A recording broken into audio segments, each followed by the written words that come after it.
Nico, you find a home yet? Is he good to go? Is Nico happy? We don't know. We don't know. He's still looking. He's still looking. I think. I think. I think. But hey, welcome to the Core Dog Experience. We're here. Talk Ohio State Buckeyes. Talk college football. Bringing it to you from a fan's point of view.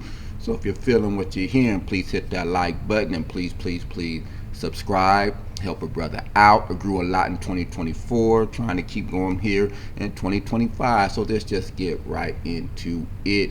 Nico, we ain't gonna say his last name. All us know is Nico, and that's what we gonna go with. The whole Nico stuff is been crazy and stuff that's been coming out. But before we get deep into Nico, you knew it was gonna be a crazy portal season. You just knew it was gonna be a crazy portal season because the writing was already on the wall. What am I talking about?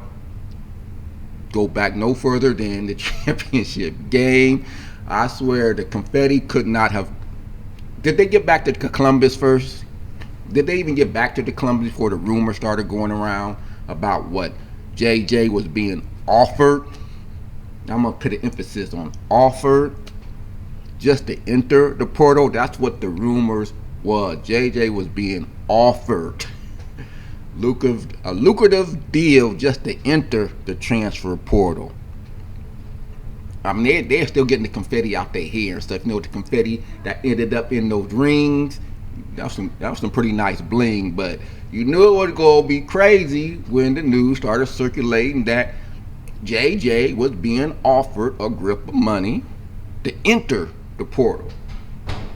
Now, if you're taking that literally, if I'm JJ, I'm just going to enter the portal and go back to Ohio State. But that's how crazy it was. So when that stuff started coming out, you knew it was going to be a crazy portal season. And then they started putting dollar figures to it. Dollar figures are starting to come up and what he was being offered. 6.5 and 6.5, whatever it was a crazy amount. Again, to be offered into just to enter the portal. I don't know the validity of that, because I'm sure if someone's going to offer you 6.5, I'm pretty sure they guaranteed where you're going to end up at.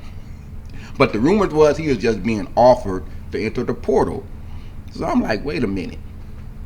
Now, if you know the dollar amount to that detail, then don't we gotta know who's sort of behind it? Because you want to nip some of this in the bud. Start putting some names. Put some names on some of this stuff. Because until some regulations or something come into play, we got to do something, right? You got to do something. And you get these type of reports out there that someone's being offered.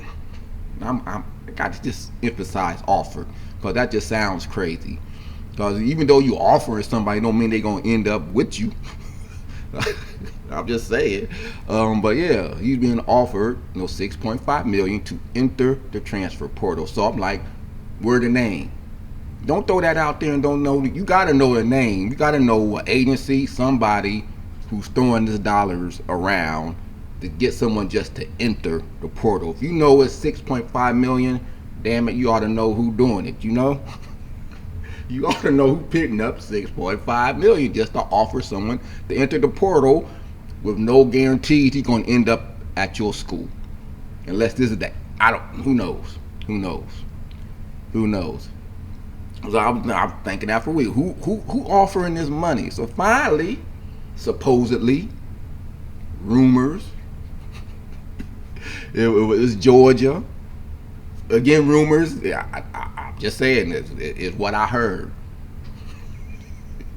It's what I read. I heard. The rumors were coming from Georgia and Kirby Smart. They are offering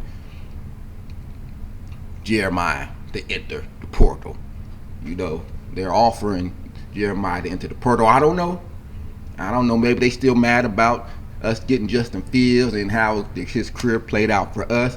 Maybe they didn't want to have to target Marvin Harrison, and I ain't gonna go there. Maybe if you got the receiver on your side, you ain't got to target him. All right, I went there.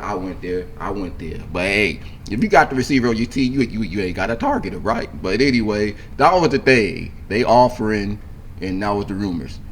There was never no sound proof of that. That was just rumors. So you know how that stuff works. 6.5 for JJ. Other reports came out that Carnell Tate was being offered somewhere in the range of 1.5 to 2 million just to enter the portal. So you know it was going to be a crazy portal season. Just championship game had just ended. I think they barely got back to Columbus, and these rumors started swirling. And then just the NIL, just all, you think it's a dead period. Of course, we know the transfer portal, NIL, there's never a dead period now in college sports. There's always going to be something to talk about, some speculation going on. And again, with our receivers, it didn't stop. Chris Henry Jr., our prized 5-star recruit in the mold of a Jeremiah Smith, some would say. Speculation, he being offered crazy money to decommit from Ohio State. He was taking visits, was scheduled to take visits to all these other schools, and there's speculation he going to another school. Is he? Won't he? Will he be a Buckeye? Of course, the ink ain't dried yet. These commitments, some who've seen my previous stuff, I just call them engagements. So you can break off an engagement. Don't mean nothing until you get the don't mean nothing until you get the ring on it. So they walk down that aisle and sign on the dotted line. He's still a commit, but to his credit, after all the stuff got swirling around, him taking these visits, and it was getting loud. And Chris Henry Jr. finally came out and said, "I'm shutting it down. No more visits. I'm coming to Columbus. I want to be a Buckeye. I want to go there and get developed. That's what I want to do." So, but anyway, the NIL stuff is crazy, mad crazy, and it seems to focus around our receivers. And come on now. That's why we wide receiver you. But anyway, it's just the portal stuff is crazy. But you want to start nipping this stuff in the bud if you know where it's coming from, like the 6.5 million. Whether Georgia, I don't know. Kirby, I don't know.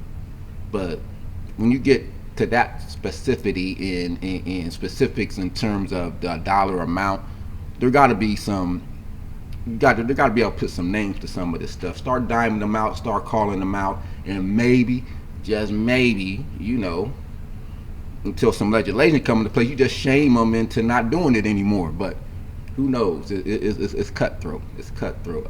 But that was the stuff before Ohio State could even enjoy their championship. Rumors started floating around about Jeremiah Smith. Rumors Chris Henry Jr. And so it's just, so you knew it was going to be a crazy portal season. Sort of when that sort of died down, when finally the Ohio State receivers had to shut a lot of that down. JJ recommitting, Carnell Tate saying, "I'm not going nowhere." Chris Henry Jr., "I'm not going nowhere. This is where I want to be." Again, kudos to Brian Hartline for. Because right now he had it going on in that wide receiver room, and everybody wants a piece of Ohio State's receivers. But you knew it was going to be crazy.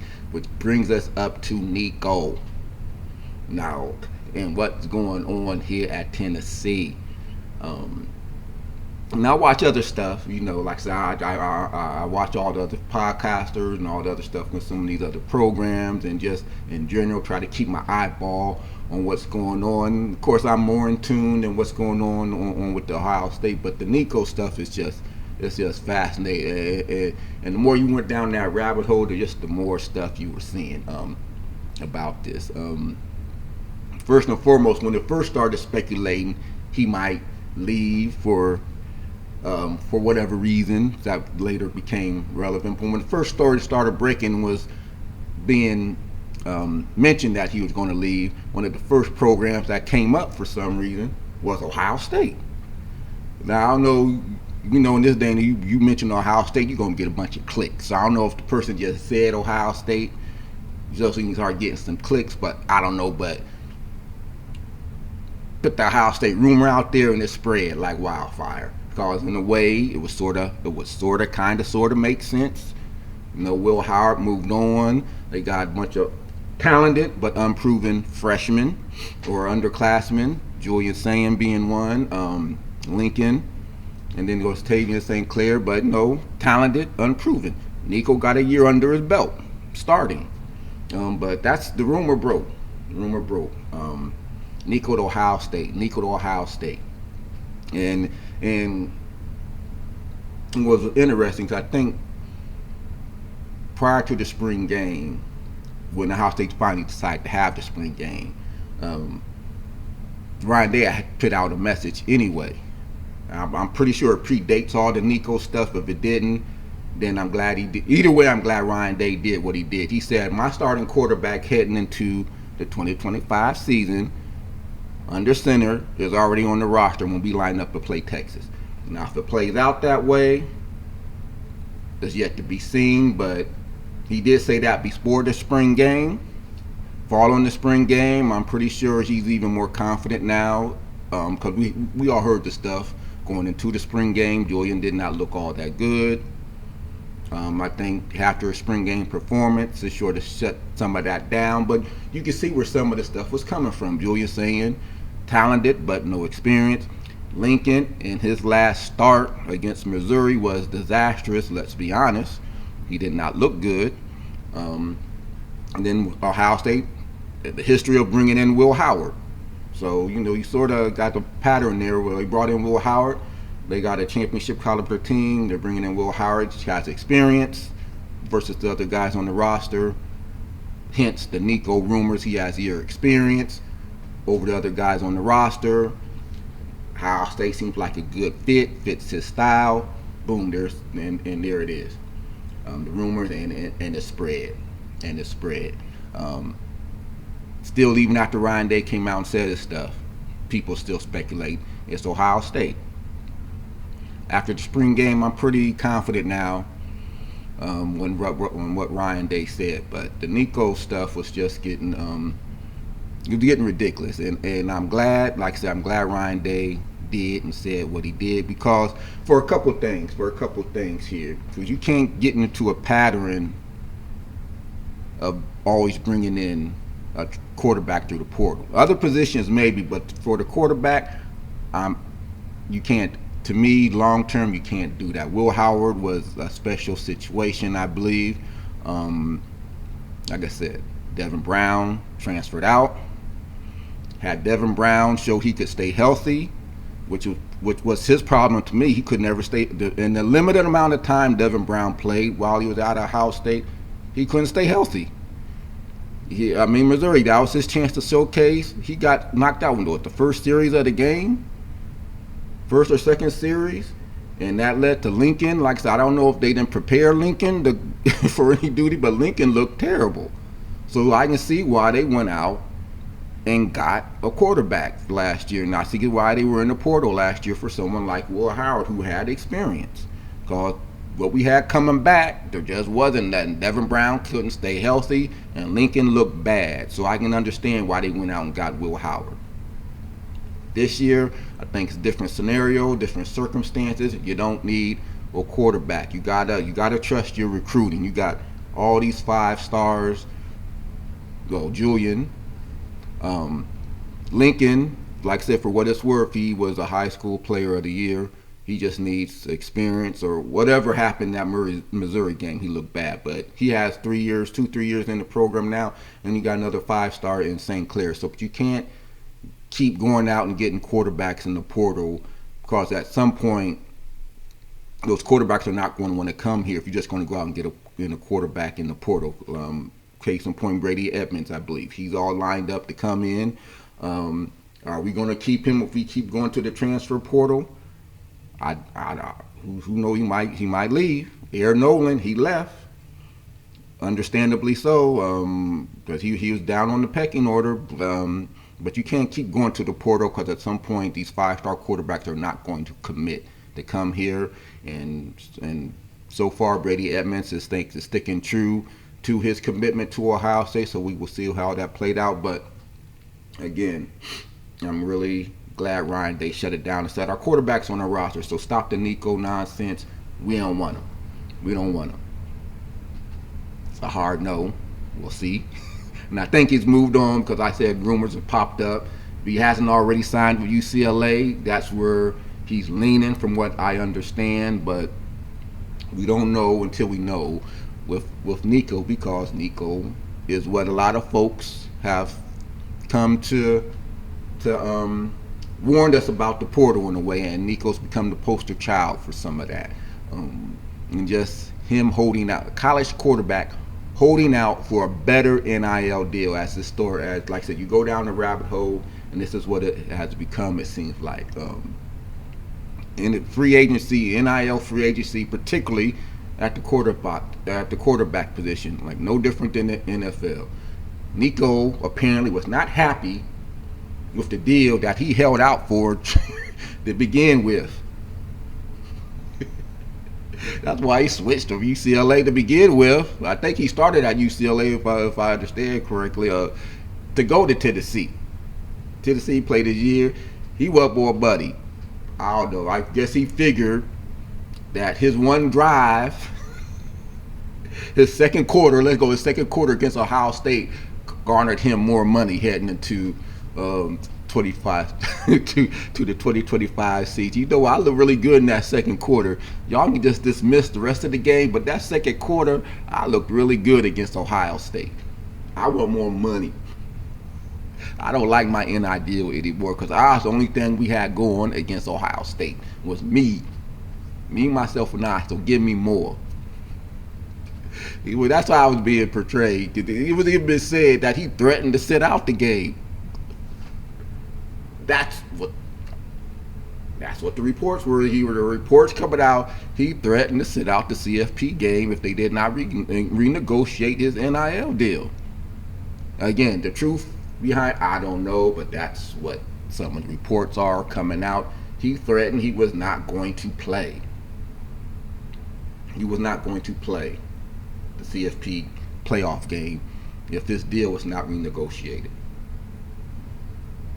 Take it for what it's worth. That's what I read. That's some of the stuff I read as this stuff played out and more information started coming out.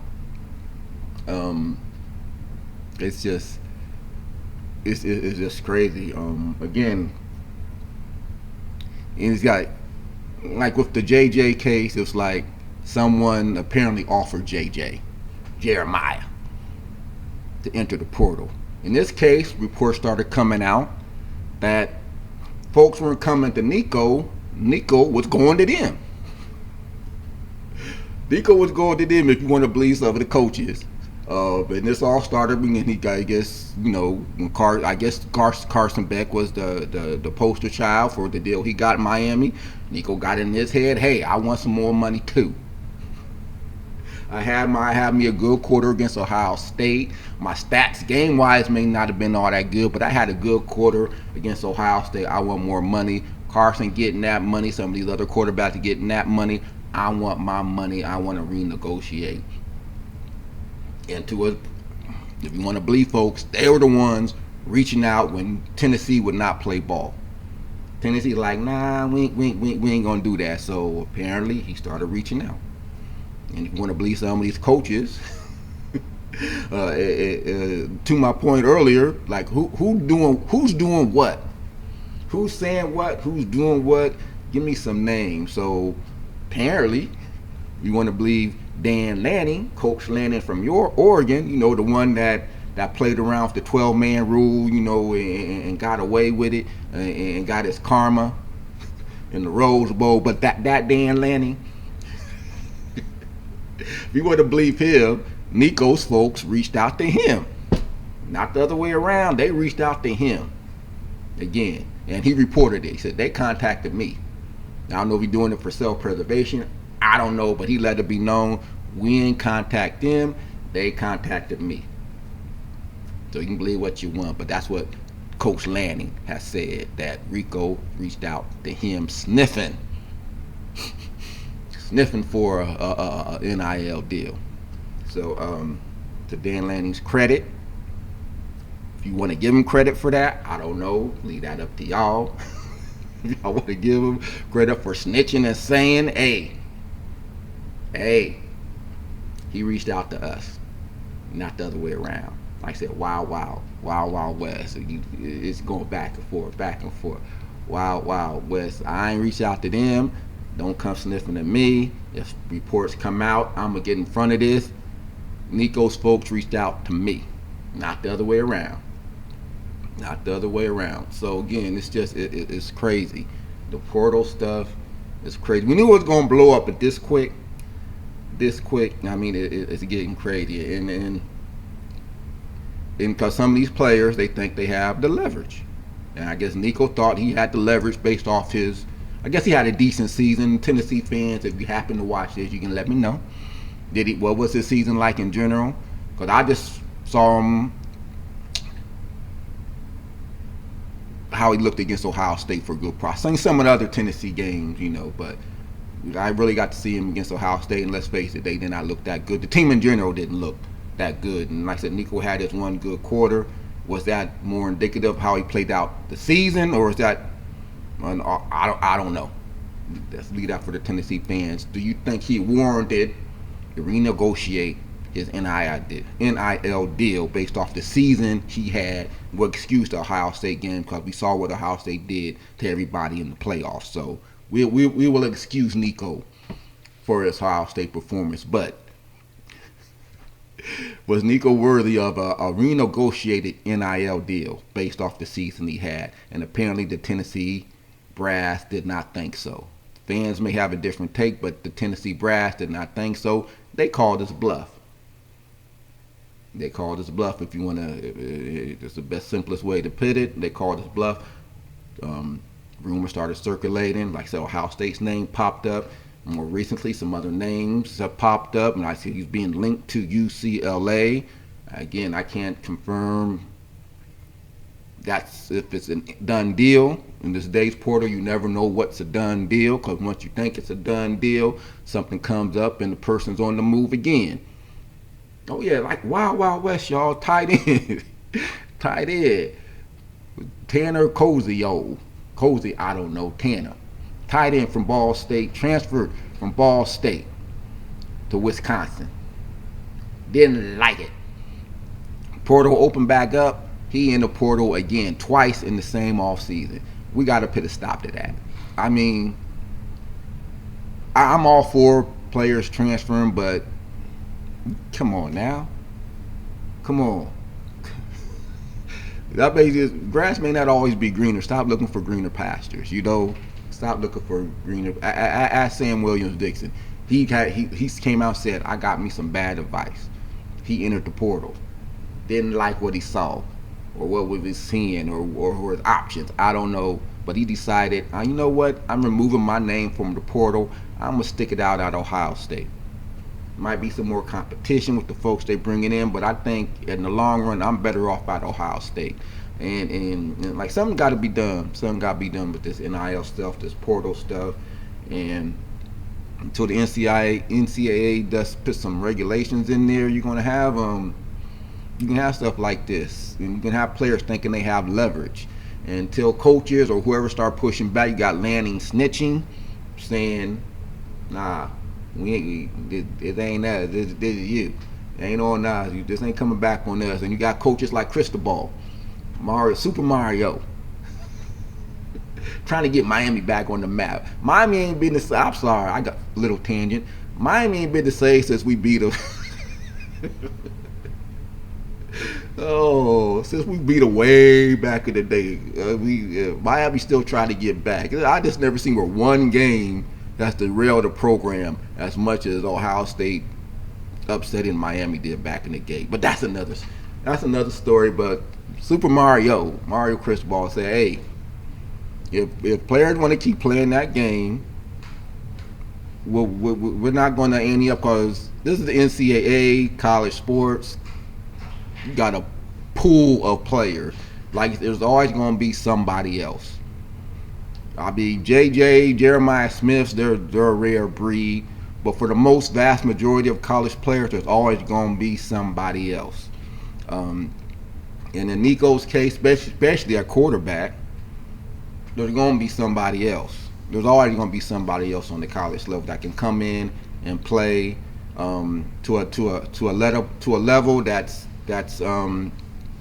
acceptable by the university that they're playing for or going to be playing for. There's always going to be somebody else. Don't out leverage yourself. And in this case, Nico may have done that. Who knows? He might get the money he's seeking.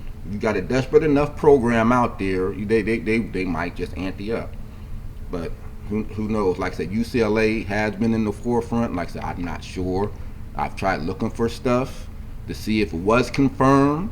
Everyone say he's going there, but I haven't seen nothing concrete. If you guys have seen anything more concrete, please please drop it in the comments. Or is he still shopping around? Because if it's not UCLA, how far does he fall down? Because there's already been speculating he's not going to get the money. If it's not UCLA, he's not going to get the money that he's looking for, and there's a good chance he may not be in he may have to go down to a Group of 5 school where he's not going to get the money. But he'll be the man. I don't know. He will be the man. He go to a Group of 5 school, but so he may have, like I said, out leveraged himself.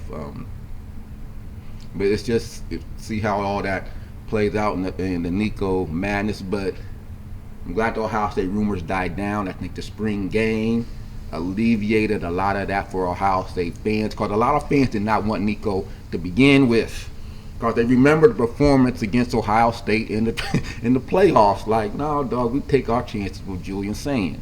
And I said, Julian looked really good in the spring game.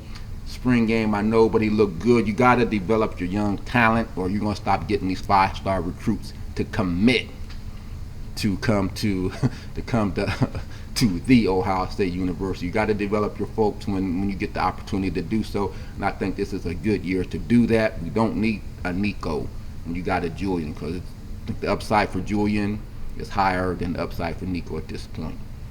And plus, Julian's been a year in the program now, so again, kudos to Ryan Day for shutting that down. But that's the portal madness. The Nico, it's gonna get crazier still. So you got people transferring 2-3 times in the off season, the same off season. Same off season is crazy. Getting offered money to enter the portal. It's been a crazy year. Players threatening to sit out playoff games if their deal don't get renegotiated beforehand. Crazy. But that's the portal madness. That's it. Crazy.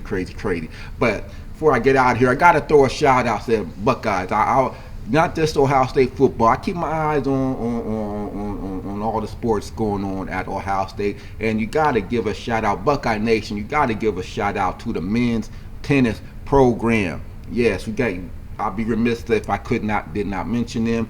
19 straight Big Ten 19 straight Big Ten championships.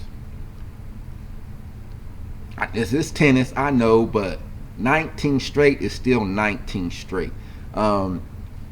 This is more dominant than what Penn State is doing in wrestling, because Penn State is I just don't see no stop to them in wrestling. And the same could be said for our tennis program. It's just 19 straight is 19 straight. So kudos and hats off to them for that. And a big congrats again. The basketball season wrapped up. Again, Ohio State's men's team didn't even make it. And our women's team under Kevin McGuff again went out with a whimper. That's become the norm under Kevin McGuff, unfortunately. But in the meantime, you got to give a shout out and congrats to Taylor Theory, one of my favorite players. For her time that she's been at Ohio State, she did get drafted into the WNBA. So hopefully she is able to make the team, the Atlanta Dream. And if she has a good skill set that's suited for the WNBA, so hopefully they will give her a fair shot and she has a good opportunity of making that squad. So again, congrats to Taylor Theory getting drafted into the WNBA, the 4th player coming out of McGuff's program in the last 3 years to get drafted into the league. So kudos to him. He's becoming the Ryan Day of women's basketball. He always has good teams, but he outside that one good year, he made it to the Elite Eight. He's had his struggles, but hopefully he can turn that around.